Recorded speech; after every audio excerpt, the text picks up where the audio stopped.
হয়, বৰ্তমান কেছটো কোৰ্টৰ মজিয়াত আছে। যোৱাকালি কেছটো আপোনাৰ চাৰ্জ হেয়াৰিঙৰ কাৰণে আছিলে।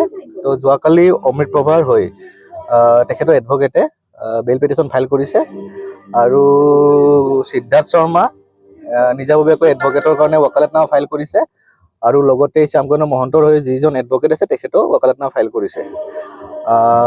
তো যোৱাকালি যেতিয়া বেইল পিটিশ্যন ফাইল কৰিলে অমৃত প্ৰভা মহন্তৰ হৈ, তো তেখেতে কালি বেইলৰ কাৰণে তেখেতে যিখিনি ক'বলগীয়া আছিল তেখেতে ক'লে। এতিয়া এই কেছটোত মই বিশেষকৈ গৰিমা গাৰ্গৰ হৈ মানে ভিক্টিম ফেমিলি যোনজন জুবিন গাৰ্গ, তো জুবিন দাৰ এই কেছটোত মই আছোঁ জুবিন গাৰ্গৰ ফেমিলিৰ পৰা। আৰু মোৰ ৰোলটো হ'ল বা এজ পাৰ ল মই এই কেছটোত পাব্লিক প্ৰজিকিউটৰ যোনজনে কেছটো গভৰ্ণমেণ্টৰ হৈ চলাব তেখেতক মই এচিষ্ট কৰিব পাৰিম। তো গতিকে মই এইটো কেছত তেখেতক এচিষ্ট কৰিম আৰু নেক্সট ডেট যেতিয়া 17 তাৰিখ দিছে, তো এই 17 তাৰিখে এই কেছটোৰ নেক্সট শুনানি হ'ব আৰু তাত চাৰ্জ হেয়াৰিঙৰ কাৰণে নেক্সট ডেটটো এখনে ৰাখিছে।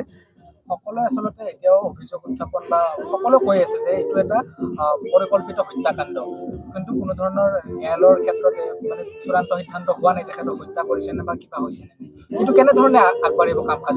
হয়, কাৰণ এইটো এতিয়া বৰ্তমান ন্যায়ালয়ৰ মজিয়াত আছে আৰু এইটো হত্যাকাণ্ড হয় নে নহয় এইটো পৰৱৰ্তী পৰ্যায়ত প্ৰুভ হ'ব। তো বৰ্তমান অৱস্থাত তেখেতৰ যিখিনি কথা আছে ডিফেন্সে ডিফেন্স দিব আৰু আমি যিহেতু জুবিন গাৰ্গৰ ফালৰ পৰা লাগি আছোঁ কেছটোত, আমি দোষীক শাস্তি দিয়াৰ কাৰণে সম্পূৰ্ণ চেষ্টা কৰিম আৰু আমি এইটো কথাই ক'ম যে এই কেছটোত দোষী যিখিনি কাম কৰিছে চাৰ্জশ্বিটৰ মতে যিখিনি তাত আছে এলিমেণ্ট আছে, তাত যিখিনি মেটেৰিয়েল আছে দোষীৰ এগেইনষ্টত, সেইখিনি আমি কোৰ্টত প্ৰুভ কৰিবলৈ একদম সম্পূৰ্ণ 100% চেষ্টা কৰিম।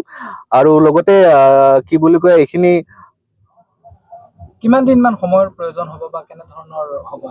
আপোনাৰ এই কেছটোত বৰ্তমান যিহেতু চাৰ্জ হেয়াৰিঙত আছে, মানে আপোনাৰ কেছটো কেনেকৈ হয়, প্ৰথমতে আপোনাৰ চাৰ্জ হেয়াৰিং হ'ব, তো চাৰ্জ হেয়াৰিঙৰ পিছত চাৰ্জ ফ্ৰেম হ'ব, চাৰ্জ ফ্ৰেমৰ পিছত কেছটোৰ এভিডেন্সত আগবাঢ়িব। তো এই কেছটোত আপোনাৰ মোটামুটি 394 উইটনেছেছ আছে। তো গতিকে এটা ভলুমিনাছ কেছ হয় আৰু ভলুমিনাছ উইটনেছ আছে, বহুতখিনি উইটনেছ আছে। তো এই উইটনেছখিনি হোৱাতে আপোনাৰ অলপ টাইম লাগিব।